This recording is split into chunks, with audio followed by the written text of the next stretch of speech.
kasus seperti itu apa yang harus Anda lakukan? Oh, yang harus saya lakukan dan teman-teman yaitu dengan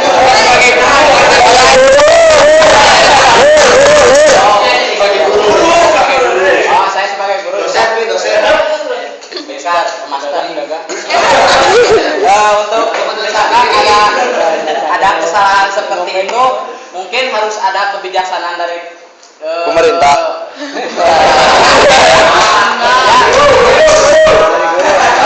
Jadi gini intinya.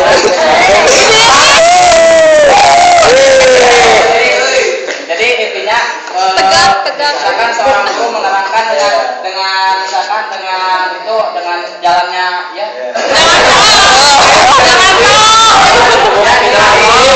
Jangan kalimat ya. Sesuai kurikulumnya kan gitu Pak. Tapi seorang mahasiswa tidak sesuai dengan yang diharapkan oleh dosen tersebut. Jadi untuk antisipasi seperti itu seorang guru harus memberikan kisi-kisi sebelum melakukan misalkan tes ulang gitu. Jadi ada jawaban. Jadi intinya seorang mahasiswa harus mengerjakan dengan teliti, dengan jujur gitu Pak. Tapi kalau hasilnya kurang memuaskan yaitu kesalahan dari mahasiswa. Terima kasih. Banyak saja. Bentar belum selesai itu. Intinya kalau misalkan Anda sebagai guru sudah melaksanakan tugas Anda, materi yang sudah disampaikan, siswa itu ternyata gagal di dalam ulangan atau prosesnya, harus kembali dengan sebagian siswanya Kurang. berhasil, bisa dikatakan gitu. Ya itu kembali lagi ke soal nomor 7 yaitu dengan cara melakukan asas pemulangan itu Pak mungkin. Posisinya misalkan Anda siap panjang ya. misalkan pada saat UAS. Ya. UAS materinya sudah disampaikan semua tapi nilainya gagal. Hanya sebagian kecil. Masa ulangan. Nilainya berarti C, D. Oh jadi seperti apa? Memberikan pelajaran tambahan. Dengan cara memberikan pelajaran tambahan. untuk seorang dosennya mungkin kan otomatis di sana tidak akan semuanya tidak berhasil ya dalam satu kelas. Ya, bagian besar misalkan 40 yang 30 gitu Pak. Ya mungkin itu dari secara mungkin kembali lagi ke kita jadi kita yang belum berhasil gitu menyampaikan pelajaran kepada mahasiswanya mungkin itu Pak kalau sebagian besar.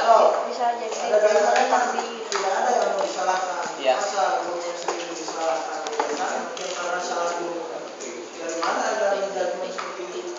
Ya kan dalam intinya kan gini saya pernah mendengar kalau mahasiswa misalkan 40 mahasiswa yang 20 berhasil misalkan dalam 40 di sini yang 30 berhasil yang 10 tidak berarti itu gurunya berhasil. Tapi sebaliknya kalau mahasiswanya 30 tidak berhasil dan mahasiswanya 10 tidak berhasil. Mungkin itu dari salah satu dari kesalahan mahasiswa dengan contohnya misalkan seperti malas belajar gitu Pak. Itu terima kasih. Iya. Simpel saja. Lagi Pak. Terakhir. Jangan sampai faktor-faktor terkait keberhasilan belajar itu apa saja? Faktor-faktor keberhasilan mahasiswa gitu Pak. Keberhasilan belajar. Belajar mah buku mahasiswa. Ya. Siswa Ya. Ya yang pertama ya misalkan gurunya aktif gitu Pak dan mahasiswanya kelah. Oh, ngerti kata please. Jadi ulangi dulu Pak. Ike. Ini melaping. Jadi faktor-faktor apa jika ingin seorang mahasiswanya berhasil yang dilakukan oleh seorang guru gitu Pak? Yang mempengaruhinya mungkin salah satunya faktor dari fasilitas, yang kedua guru, Betul, dan yang Mon. ketiga Diri interaksi sendiri. antara guru dan mahasiswa mungkin itu Kak. Fasilitas. Lingkungan. Ya, coba ada di buku cari lagi ya. Apa yang mana? Iya. Aduh. Keberhasilan belajar siswa. Faktor. Cari anak ya. Faktor yang Jawabannya. Iya, mempengaruhinya.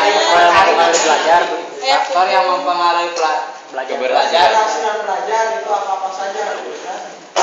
Ya, Pak. Apakah dari guru saja atau mahasiswa atau siswa saja atau apa? Oke, secara keseluruhan udah jelas ya. Iya, Pak. Kalau Anda masih penasaran, cari buku terkait yang kita baca di buku. Beli. Bisa lah. Beli, guys.